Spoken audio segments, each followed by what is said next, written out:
Hello and welcome to this edition of Tennessee Stories of Home. My name is Charles Priest and we're here today at an old log cabin off of Shelbyville Road called Cardinal Bluff, and this is my home. I grew up in this house. I graduated from high school in 1988, and from that point on I followed my musical career that took me to New Orleans, Louisville, Kentucky, most recently as a college music professor in Virginia. But after 30 years of being gone, I've had the chance to come back home and come back to this same patch of land that I grew up on. The Barren Fork River is just down here that I grew up fishing in, trying to run a trap line. I hunted all these woods and these fields. Before there was a subdivision here, it was all farms. But I grew up on this land and I know just about every tree that's out here. When I was little, my mother and I went out to dig ferns because she collected wildflowers and would transplant them up here around the cabin. And we went down to the river one day to get some ferns, and she told me, "Don't move." My whole family knows the word freeze, don't move, what that means. And there was a cottonmouth coiled up in front of us. Its mouth was open, ready to strike. You could see clearly the white cottony inside, pink and white color of its mouth. And she put her shovel blade in front of my ankles. Well, that mantle is actually a stone bench. The stone bench was in an apple orchard on Cardwell Mountain. I don't know the location of it, and I don't know how it got to this location. But you can, if you look closely, you can see the legs for the bench. There's more to our identity than our DNA. It's not just our genealogy that makes us who we are. It's not just the environment we grew up in, but it's the land we walked on as children, as parents. My daughter, when she was little, played in these leaves with my mother, her granny, holding her hand. And that's important to me. Other people have homes where the very dirt itself is part of what they remember growing up, where they know this is the tree that I have swing on. This is the pile of firewood that we use. This is the well we got water out of. This was the field my grandpa had cows in, things like that. The land makes us who we are as much as anything.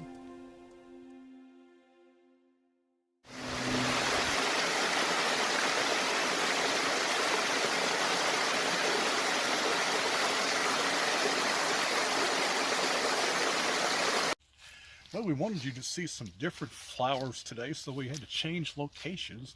We're at a new trail called Chumley's Trail. And we're already seeing some different wildflowers along the trail here.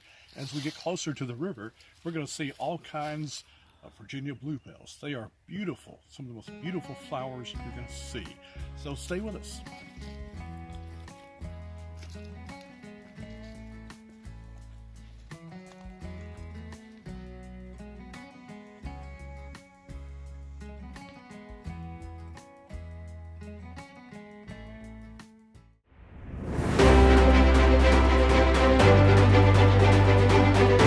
Welcome to another edition of Community Insight.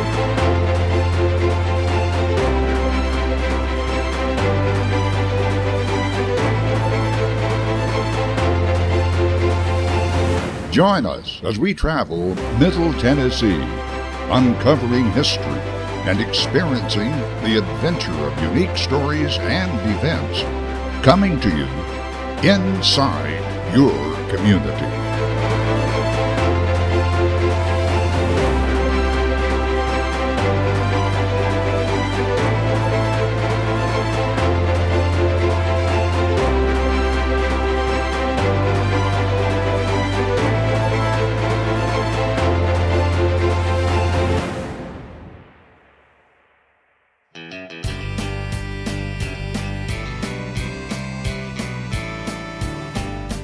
This highway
I grew up in this house. I graduated from high school in 1988, and from that point on I followed my musical career that took me to New Orleans,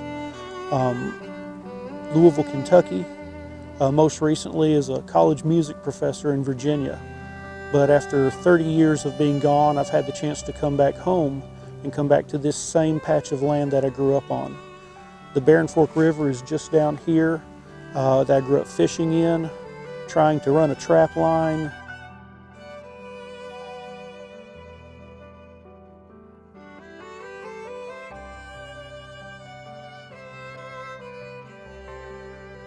I hunted all these woods and these fields. Before there was a subdivision here, it was all farms. But I grew up on this land, and I know just about every tree that's out here.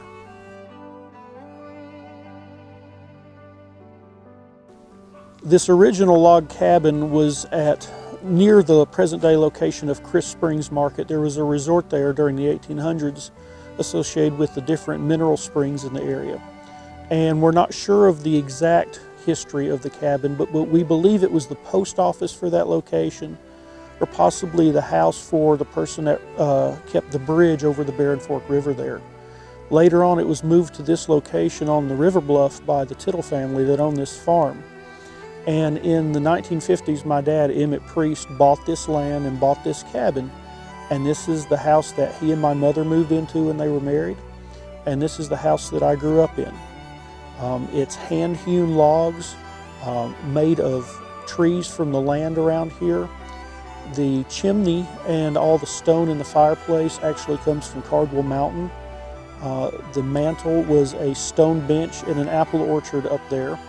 And within these stones, there are actually fossils. There are fish fins and seashells that you can see inside the fireplace stones themselves. And all of that came to this property.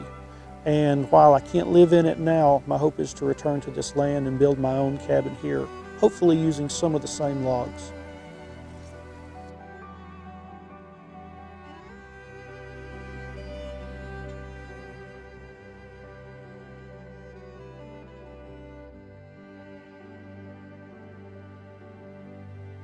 This old cabin it was originally a one-room cabin. You can see there's a small addition onto the side, but it has a loft in it still to this day. You can see the end logs over the window right there that support the loft. That was my parents' bedroom when they were first married. What was the back porch at the time was walled in, and that became the kitchen on one end and my bedroom on the other end. You can see these axe marks on the logs still inside the house, but because it's collapsing, it's not safe to go inside it anymore. And then the modern addition was built in the early 70s on the back end, but most of our life is in this log cabin at the front part right here. In the wintertime, even when it was in good shape, if there was a strong wind outside, there was a light breeze in the living room, which to me was perfectly normal. We didn't have central heat or air conditioning. I did not encounter air conditioning on a regular basis till I was in college. I didn't know what it was like. But the fan sometimes worked, sometimes didn't. That meant it was quiet at night. You didn't have this roaring sound, which also means you could hear animals walking by in the leaves at night, which was a little scary for a little kid until Christmas around 1982 when I got a shotgun and I wasn't scared anymore of what was walking around outside. Sometimes the cows would get out from the Walker's farm over here and I'd look out of bed on a Saturday morning and there'd be a cow staring in the window at me. The heat, we had a couple of space heaters we could plug up in this part of the cabin that sort of worked, sort of didn't, but the best source of heat was the fireplace. And guess whose job it was to go get firewood? There's even remains of the last firewood pile still over there, almost rotted at this point, but I'm the one that stacked it up and I would come out to get the firewood. And then at Christmas time, we would go out on what is now some very nice homes, but at the time was Mr. Hargis's farm. And we would go back there and cut a Christmas tree and drag it through the snow, put it up dangerously close to the fireplace. But then we would always save a big piece of cedar log, if I could find cedar, on Christmas morning, the first thing I did before we opened presents is we build a fire, put that cedar on it, and that cedar would catch fire really fast and flame up, and we'd have some warmth and some pleasing fireplace light while we open presents every Christmas morning.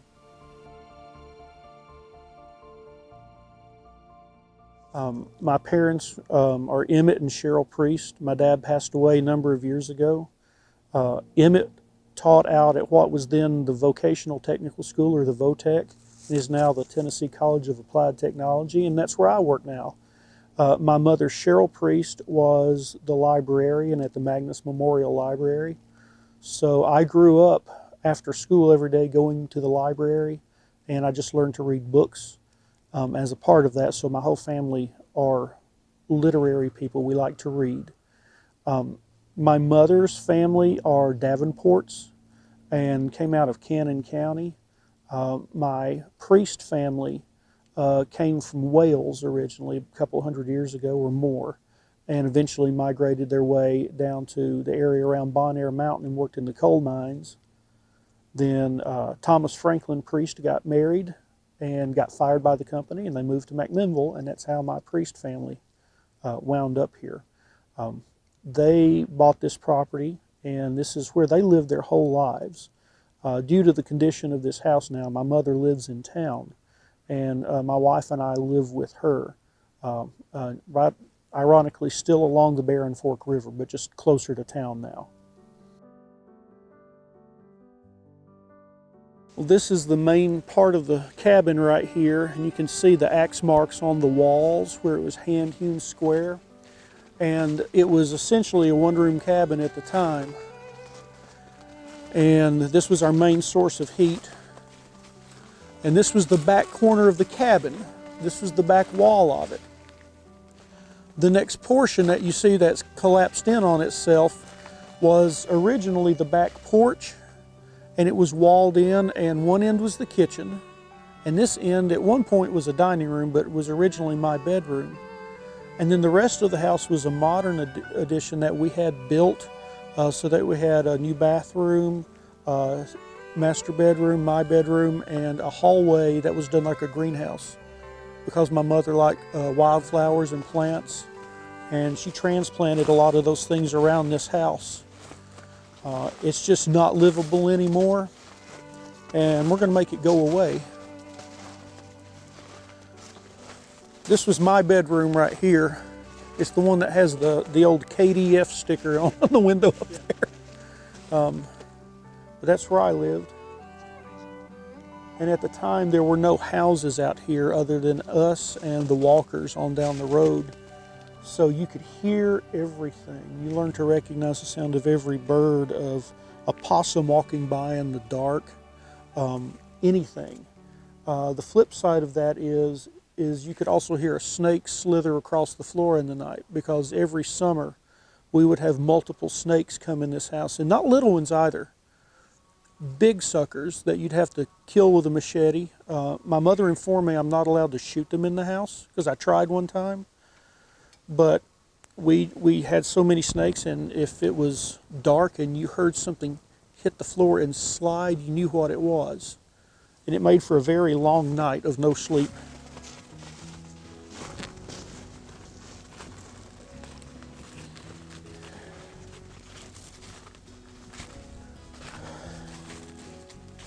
And we're built right here on the river bluff. Now the biggest entertainment is watching kayakers come down the river. But we have wildlife all over the place out here.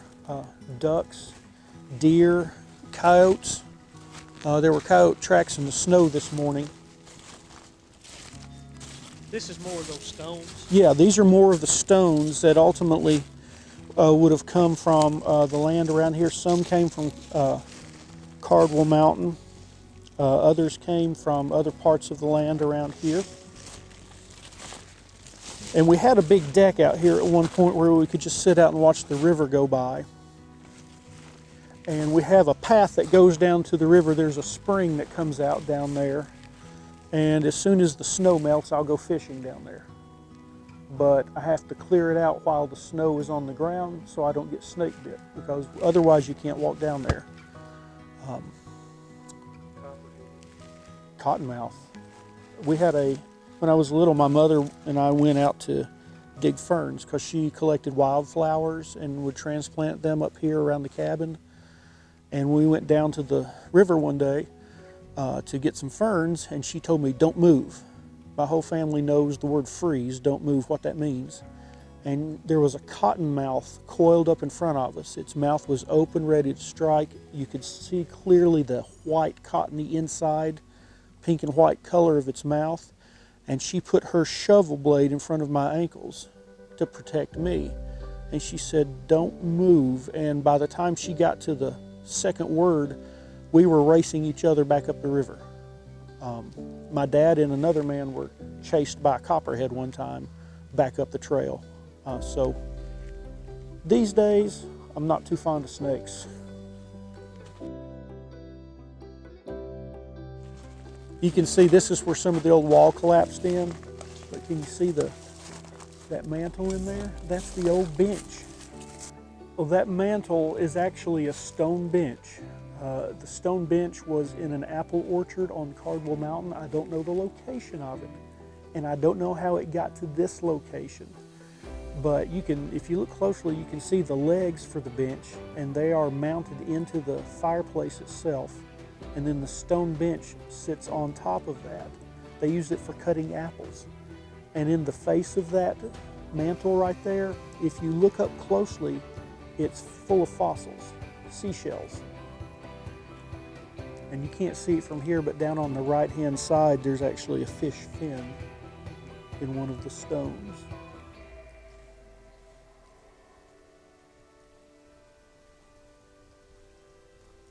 It was, growing up, we had well water out here. It was not the kind where you dipped a bucket down in it or you could fall down in it to get water. But it was drilled. There's a natural spring down here at the river that still runs to this day. And that was the pump for our well water. Unfortunately, something happened to it once upon a time. My dad was in the hospital for a few months, very ill.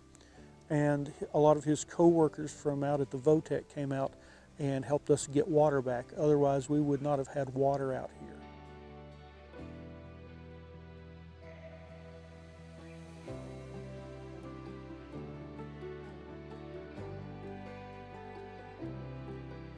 I'm from here, I'm a Tennessean.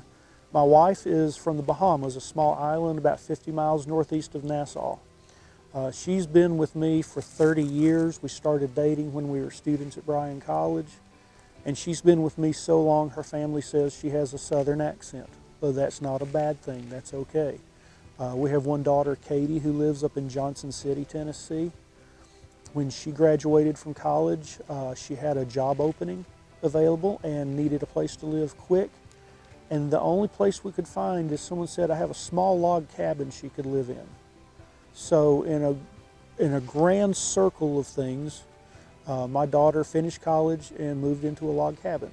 And it just, that feels right. It's poetic, I guess.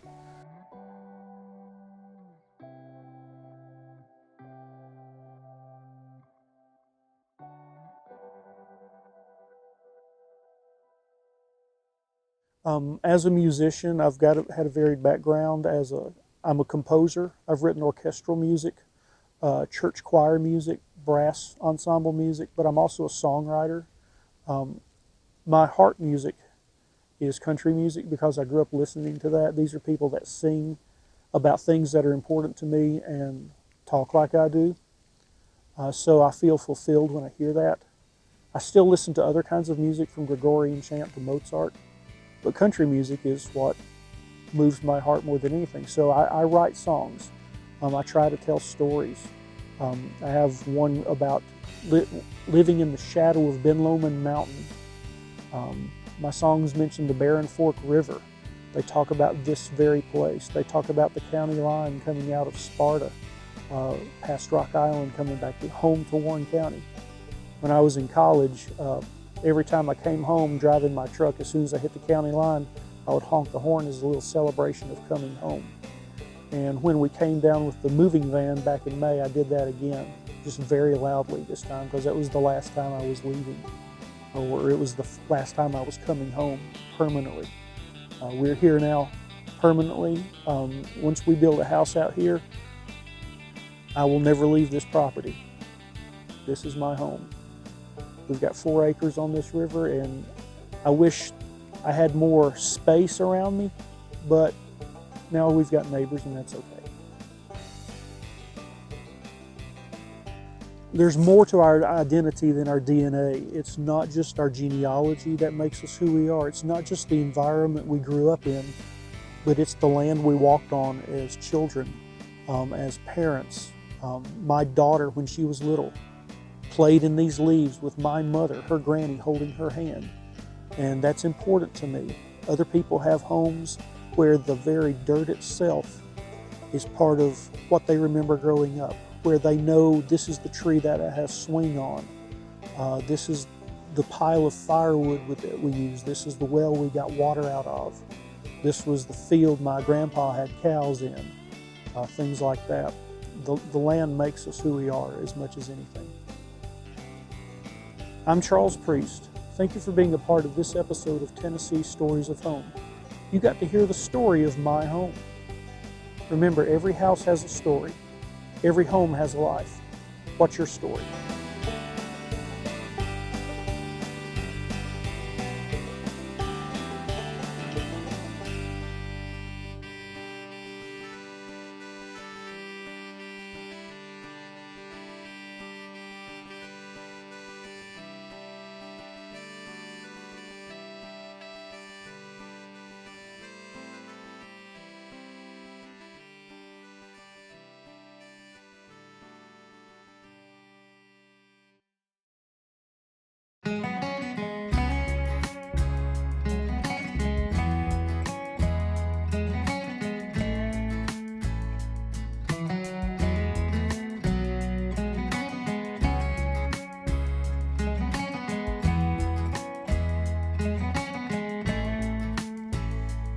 This is phlox.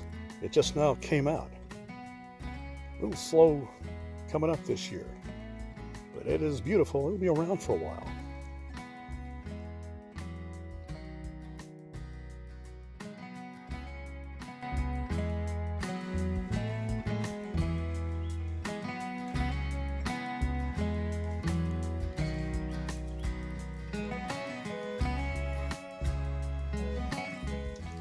These are called rue anemones. A lot of times they'll grow in clusters. Very beautiful.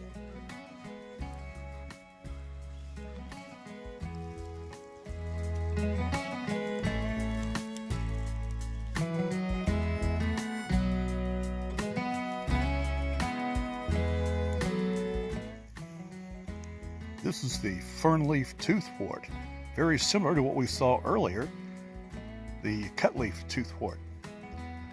And these are all over the place here at Chumley.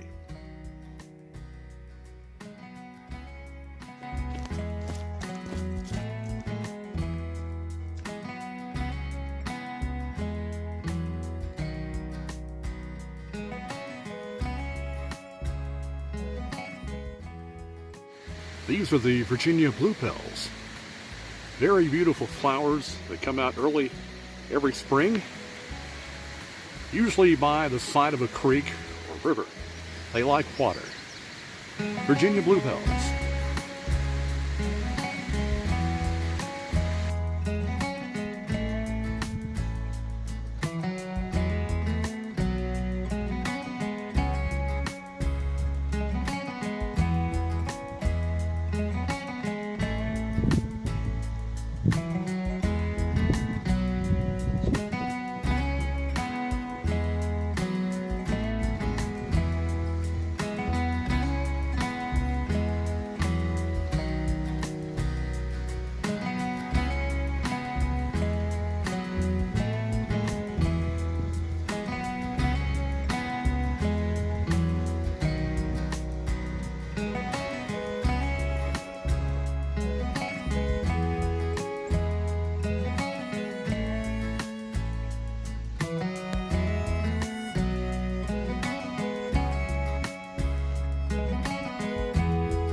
This is the Little Duck River near Manchester, Tennessee. And over across the river is Old Stone Fort State Park, or at least a portion of the property of Old Stone Fort State Park, and Chumley's is actually a part of that park.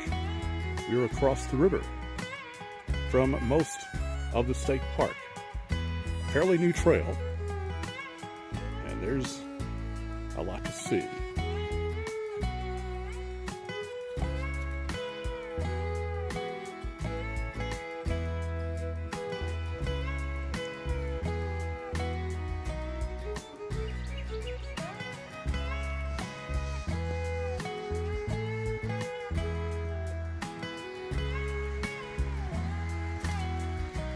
This is what's left of an old crossing used by settlers a long time ago. A lot of history up here at Old Stone Fort in Manchester. There's a lot to see, a lot to learn, a lot to see.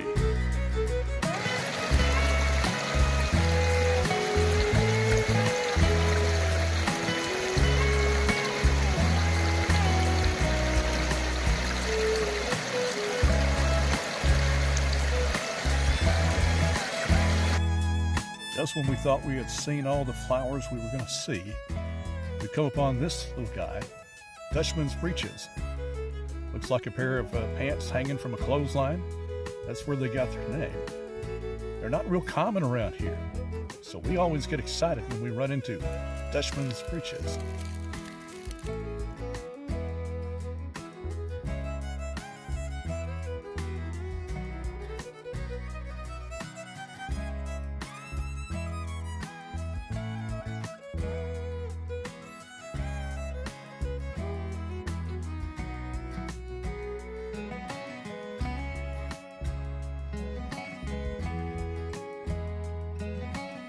Well, we've come to the end of our wildflower hike today, our two-parter, and tell you what, both places just amazing. And here at Old Stone Fort, here at the Chumley Trail at Old Stone Fort, we have seen numerous wildflowers, especially Virginia bluebells. They are beautiful, and all that green you can see in front of you, those green clumps with the blue in it, Virginia bluebells. And they're not all out yet. They're still growing. So if you get a chance to come to Old Stone Fort, it's in Manchester, Tennessee, come on out. You're going to see a lot of wildflowers, not only in the springtime, all during the summer and fall as well. We thank you for watching. We will see you next time when we explore another Tennessee trail.